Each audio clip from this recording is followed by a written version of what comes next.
سلام البنات، كي دايرين؟ لاباس عليكم؟ نتمنى تكونوا في احسن الاحوال ديالكم وانتم كتشوفوا الفيديو ديالنا ديال هذا اليوم. ان شاء الله اليوم غادي نحضر معكم واحد كيك ديال الليمون برعايه الليمون، لان غادي يكون 100% مذاق الليمون. كيجي غزال وهشيش وبنين وفي متناول الجميع، يعني المقادير ديالو متواجده في كل بيت. وما يمكنش شي واحد في هذا الشهر بالضبط ما غيكونش عنده ليمون في الدار، خصوصا دابا راه ولا متواجد بكثره وحتى الثمن ديالو رخيص.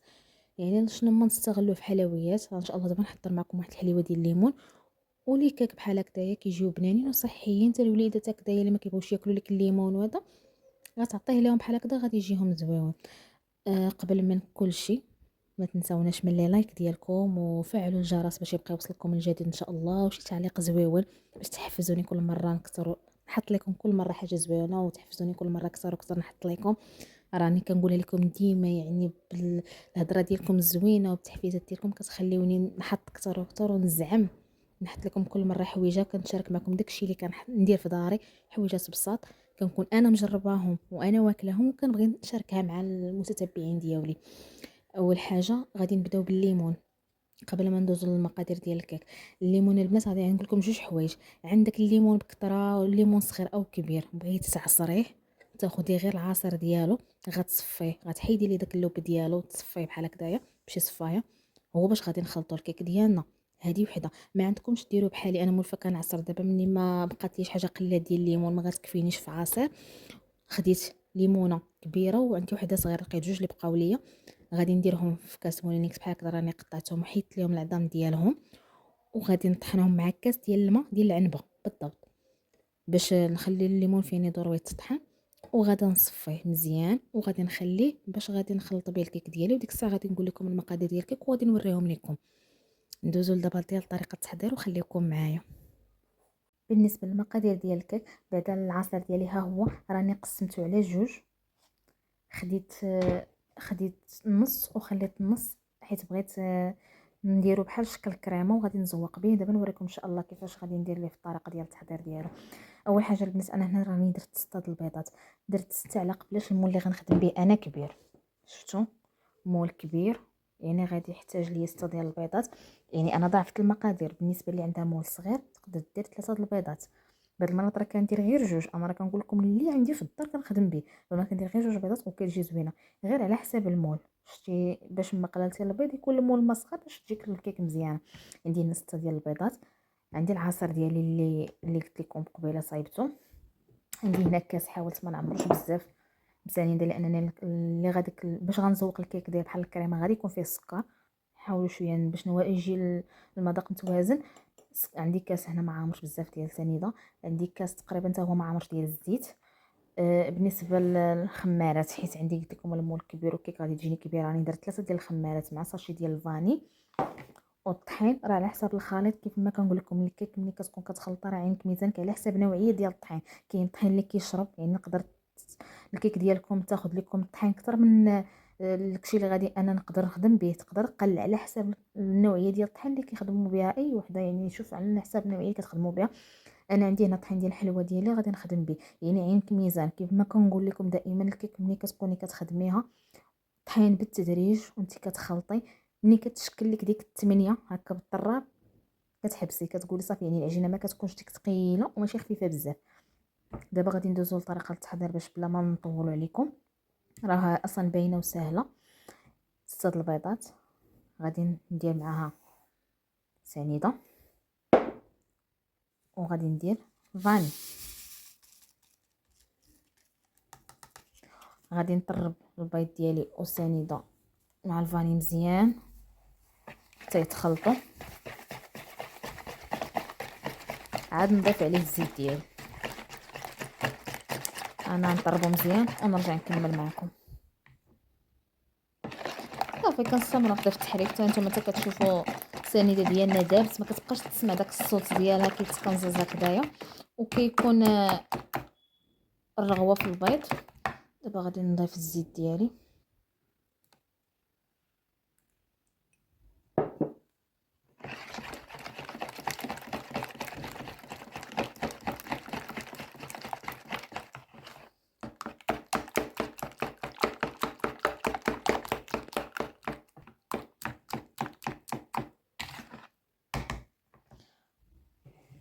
ودابا غنزيدو العصير ديالنا. كنظن بركه لان الكميه اللي عطاتني ديال الليمون كثيره، لان اصلا الليمونه اللي درتها كبيره وداكشي علاش. كنخلط مزيان غير بشويه.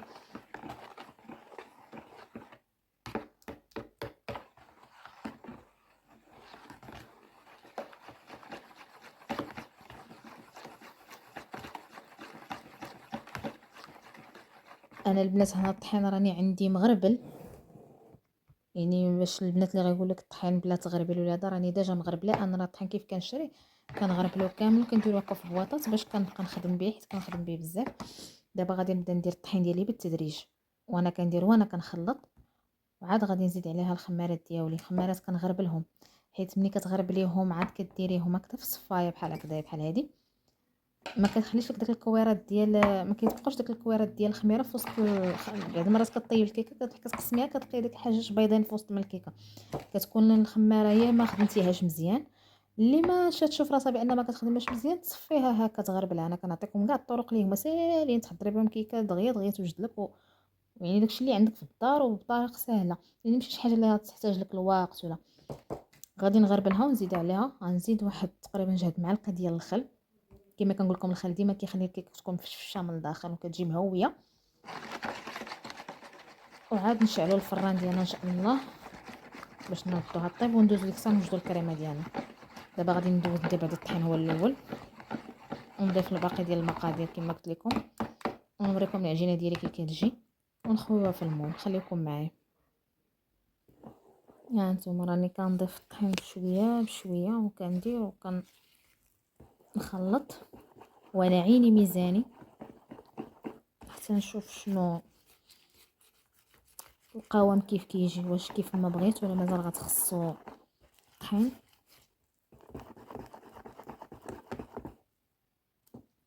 مازال غادي نزيد ليه شويه.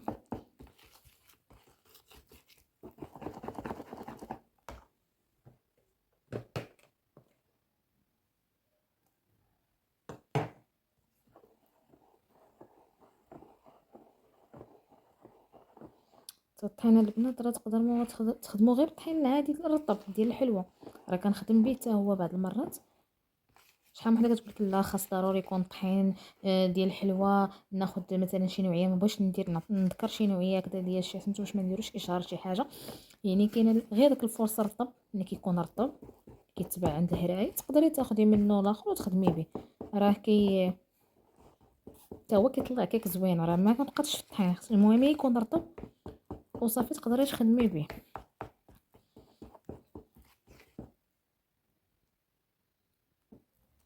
نظن صافي شفتوا هانتوما ملي كتشكل لك هذيك الثمانيه كنقولوا صافي راه بان حنا كنمشيو على داكشي اللي علمونا مواتنا، ما نبقاوش لا هذه دا عينك ميزان كتخدمي وحاجه تبارك الله ربي كيسر لك فيها وكتجي زوينه. صافي دابا غادي نزيدو الخمارات ديالنا، غنديرهم بعدا في الصفايه ونغربلهم هنايا، ونزيد واحد المعلقه ديال الخل. كما قلت لكم البنات دابا راني غادا نغربل الخمارات ديالي. البنات انا راه درت 3 الخمارات كيف ما قلت لكم، هانتوما شفتوا 3. هاد الثالثه درتهم على حسب عندي المول كما قلت لكم كبير، كان المول صغير غديروا 2. كان كبير انا حيت ضعفت المقادير داكشي درت 3 ديال الخمارات. دابا غادي نحاول نخلط غير بشويه باش ما طيرش ليا هكذا، راكم عارفين غطير ديك الخماره هكذا كتولي مع مغبره شي شويه غير حتى تدخل في وسط العجينه. عاد نطربها مزيان. انا البنات راني شعلت الفران ملي كندير قبل ما ندير الخمارات كنشعل الفران بالنسبه لي، حيت انا عندي غير فران عادي ديال الغاز، ولكن علاش شعلته حتى دابا لان دغيا كيسخن ليا. بالنسبه لي كتعطل الفران ديالها منين يلا تبدا تخدم الكيك ديالها تشعلو على تيساع وتنقص ليه وتخليه باش يسخن على خاطرو. كان كيسخن بحال العاده اللي عندي انا دغيا حتى كتضيف كاع الخميره بحال هكذا، ومنين بغي نضيفها عاد كتشعلها. بالنسبه اللي عندهم ديال الدور غادي يريقلوا على درجه الحراره اللي مولفين كيطيبوا بها الكيك ديالهم. غادي نضيف واحد الخل عندكم هذا ولا عندكم الاخر، انا راني درت تقريبا جهد معلقه كبيره ولا معلقه ونص قول تقريبا. صافي غادا نخلط العجينه ديالي مزيان ونخويوها في المول باش نخشيها ان شاء الله في الفران طيب. وندوز نوريكم الكريمه اللي غادا نزوق بها، شنو الطريقه ديال التحضير وكيفاش غادي نصايبها وشنو المقادير اللي غيكونوا فيها، وندوز نوريكم ديك الساعه الشكل النهائي ديالكم. خليكم معايا. ها انتم البنات صافي حنا خوينا الكيك ديالنا في المول، دابا غنخشيوها ان شاء الله في الفران طيب. العافيه انا راه كنديرها متوسطه باش الكيك تاخذ حقها في الطياب وما تجيش محروقه من برا ومعجنه من الداخل. وبالنسبه كما قلت لكم اللي عندها الفران ديال الطوي راه هي كتعرف درجه الحراره اللي مولفه كتريقل بها الفرن ديالها باش طيب الكيك ديالها. غنخليو الكيك ديالنا طيب وندوز نوريكم المقادير ديال الكريمه اللي غادي نزوق بها اللي كتجي بحال شكل الكريمه ياك ونوريكم الشكل النهائي ديالها. غنوريكم بعدا الطريقه كيفاش غادي نزوق وانتم كتبقى لكم الطريقه اختياريه. دابا البنات غادي ندوزو لطريقه التحضير ديال الكريمه اللي غنزوقوا بها الكيك ديالنا. انا البنات غادي نوريكم دابا كيفاش حنا عندي الليمون اللي قلت لكم قبيله شاط ليا وخليته ها هو، وغادي نوريكم واحد الخدعه درتها ليه باش كتعطي اللون اكثر واكثر. يعني حنا كنقدروا بداكشي اللي عندنا في الدار، معروفين علينا حنا المغربيات داكشي اللي عندنا في الدار كنحاولوا نخرجوا منه شي حاجه زوينه. غير هو البنات انا الكيك ديالي راه باقي كيطيب. غادي نخلط المقادير كامله في كاسرونه ديالي وما غنشعلش ليهم كاع، نقدر نخليه حتى تخرج الكيك من الفران ياك عاد نشعل ليه باش الا درتي المقادير الاخرى حيت غادي تكون عندي مايزينا كما قلت لكم مايزينا كتخلي غتعقد الا صايبتها من دابا غتعقد وما غتعاونكمش باش تجي تزوقي بها الكيك ديالك كيف ما انا غادي نوريكم. غادي نخلي حتى كاع تخرج الكيك من الفران وعاد غادي نشعل الكريمه ديالي باش طيب. عندي هنا الليمون كما شفتوا كما قلت لكم قبيله، عندكم كميه كثيره تقدروا تعصروه، ما عندكمش قلت لكم الطريقه كيفاش ديروا ليه. البنات غادي يبان لكم اللون ديالو صفر شويه. الا ما عندكش النكهه ما عندكش ملون ديال الحلويات قريصه صغيره ديال الملون الغذائي خرقوم اللي كنطيبوا به داك ديال الطياب قريصه منه هو ما فيه لا مذاق لا حتى شي حاجه كيعطي غير اللون. غادي تزيديه مع الليمون وغادي تخلطيه وها نتوما شوفوا ليا اللوين اللي كيعطي. هو راه اصلا كاين لون الليمون ولكن مع الكريمه وهذا ملي كتبرد كيولي لونها فاتح. هذاك الخرقوم كيخلي اللوين ديال الليمون يبان اكثر واكثر. غير ويس ديال معلقه صغيره وما عامرش، انا راه كاع غير شويه باش تعطي داك اللوين وصافي. دابا غادي نديرو هكذا البنات. انا بالنسبه لي راني كنت كناخذ ديك الكريم شونتيي كناخذ باكيه كبيره وكنخليها عندي هنا في البواط. هذه كتبقى اختياريه الا عندك غادي ديريها، ما عندكش غتكتفي بمايزينا. انا كنقول لك انا كنعطيك اللي عندك في الدار، يعني تا مايزينا راه غادي تطلع لك القوام بحال شكل الكريمه. انا غادي ندير واحد 3 المعالق ديال هاد الكريمه. انا راني عندي بنكهه الفاني.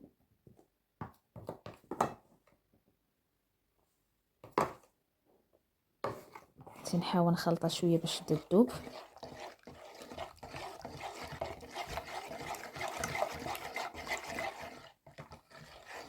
حتى هي كتهبط لتحت وسميتو كتبقى كتلصق. خصكم ضروري تحركوهم قبل كاع ما تشعلوا الخليط، ضروري ما تحركوهم مزيان تيذوبوا كاع القوام اللي فيه عاد تشعلوا ليه وما غتحبسوش من التحريك. راني غادي نوريكم باش تشوفوا كيف كيجي القوام ملي كيطيب. غادي ندير واحد 2 معالق ديال مايزينا نشا الذره. شحال وحده كتقول لك مايزينا هذه نشا الذره 2 معالق يكونوا كبار غنخلطهم حتى هما. شوفوا لي اللوين ديال الليمون كيجي زويون خصوصا كما قلت لكم ملي كتزيدوا ليه واحد القريصه ديال الخرقوم من داك الملون الغذائي. عندكم البنات تسمعوا الخرقوم تمشيو ديروا ديال العود هذاك راه كتكون فيه البنه. كنهضر على الملون الغذائي بحال هكا. وغادي نضيف سنيده لان راه شوفوا الليمون راه مازال ما درتي لا سكر لا والو. وبالنسبه للكريمه راه ما فيهاش سكر ما حلواش. غادي ندير عيني ميزاني غادي ندير انا هنا واحد 3 المعالق ديال سنيده.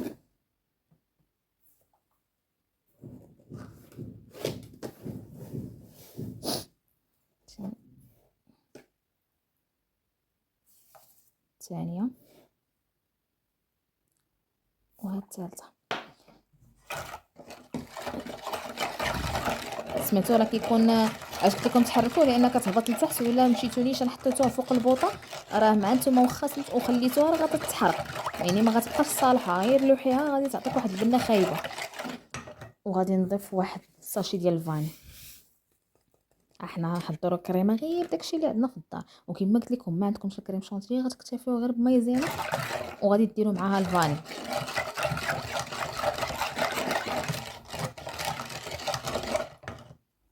كما قلت لكم البنات، حيت الكيك ديالنا 100% ليمون. القشور اللي حيت قبيله من الليمون اللي طحنت في مولينيكس راني خديت واحد شويه وحكيته، ها هو غنزيدو مع الكريمه ديالي وغنبدا نخلط.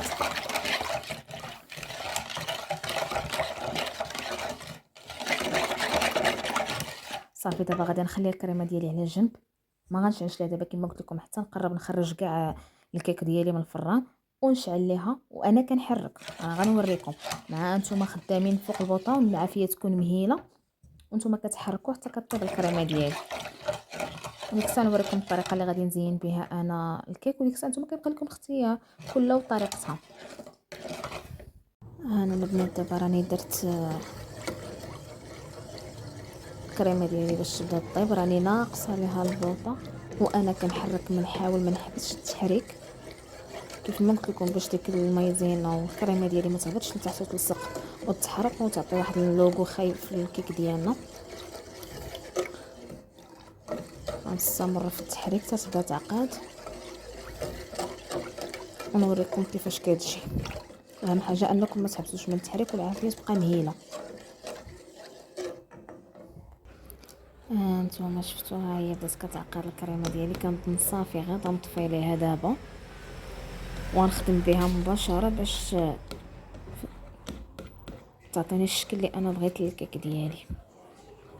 خليكم معايا البنات. الطريقه ديال التزيين كتبقى اختياريه، انا بغيتها باش تجي بحال مغطيه كامله وتجي عاطيه الشكل ديال الكيك نيشان. راني غادا نخوي الكريمه ديالي في المول وغنرد ليه الكيك وغنخليه حتى يبرد وعاد نعاود نخرجها من المول ديالها. نخوي بعدا الكريمه هي الاولى.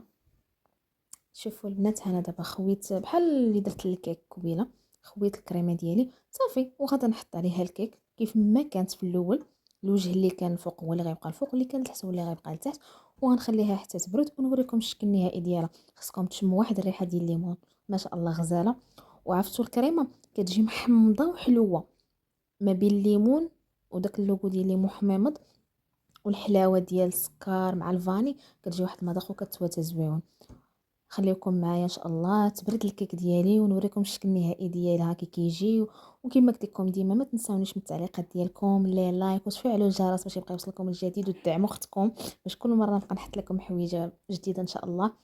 ونتمنى تكون نالت الاعجاب ديالكم وطرقكم يا ربي. راني كندير حويجات اللي هما ساهلين اقتصاديين يعني في متناول الجميع اللي يقدر اي واحد يديرهم. ما غاديش نصنع شي حاجه اللي ما كايناش. بنت الشعب كما كنقولوا كنمشيو بداكشي اللي عندنا في الدار واللي كتخدم به اي مراه مغربيه.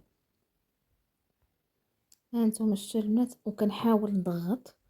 الطريقه الزينه راه كتبقى اختياريه، حنا الا بغينا ندير شي حاجه تكون بريستيج تجي عاطيه ممكن نحاول نورك مزيان وصافي وغادي نغطيها بشي زيف وغنخليها حتى تبرد شويه وعاد نخشيها للثلاجه. ما نبغيش نخشيها وهي سخونه على حساب حاجه خاصها تبرد شي شويه تخشى في الثلاجه. ان شاء الله تبرد ونوريكم الشكل النهائي ديالها كيف ما كيجي. انا البنات شوفوا لي الكيك ديالي كي جا، شوفوا اللون اللي عطى. قلت لكم شتي الخدعه راه كتصدق. حنا عاد غنمشيو نجيبو ملون غذائي ديال الحلاوي ونجيبو هذا. هانت اللي ما عندهاش غادي دير قريصه ديال الملون الغذائي ديال الطياب مع الكريمه. نتوما شوفوا لي كي كتجي، شوفوا البريو كتجي بحال دايره شي كلاصاج، كتجي غزاله واحد ريحه الليمون غزاله فنه. هانتوما الطريقه ديال التزيين كتبقى اختياريه، كل وحده تزين كيف ما بغات. تقدر حتى تحيدها من المول وتزوقها. انا عجبني ندير لها بحال هكايا باش هاد الكريمه تاخذ الشكل ديال الكيك. داكشي علاش غسلت المول وعاد خدمت به. بغيت نقطعها معكم البنات ولكن راه مازال ما برداتش، واحد شويه خاصها تزيد تبرد مزيان باش ما نخسرهاش كما خاصها ضروري تبرد ونردها للثلاجه. راني يلاه حيدتها من المول وقلت نوريكم كيف جات. غتبرد ان شاء الله وغادي نقطعها معكم وغادي ندير واحد الشورت وغادي تشوفوها.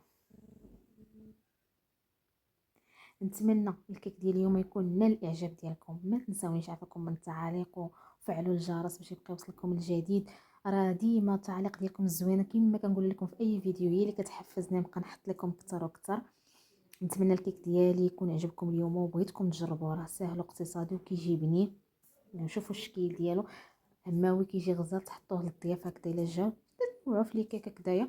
والمقادير راه متواجده في كل بيت كما كنقولوا، داك هو الشعار ديالي ديال دائما خصنا نديروا الحويجات اللي تكون متواجده عندنا في الدار، وعطيتكم الحويجات اللي تقدروا تعوضوها بلاصه الحاجات اللي ما عندكمش. تهلاو ليا في راسكم البنات، وبسلام عليكم في فيديو جديد، ونتلاقاو في لي شورت ان شاء الله. راه غتلقاوني حاطه لكم الكيك مقطع باش تشوفوه كيف كيجي. بسلامه.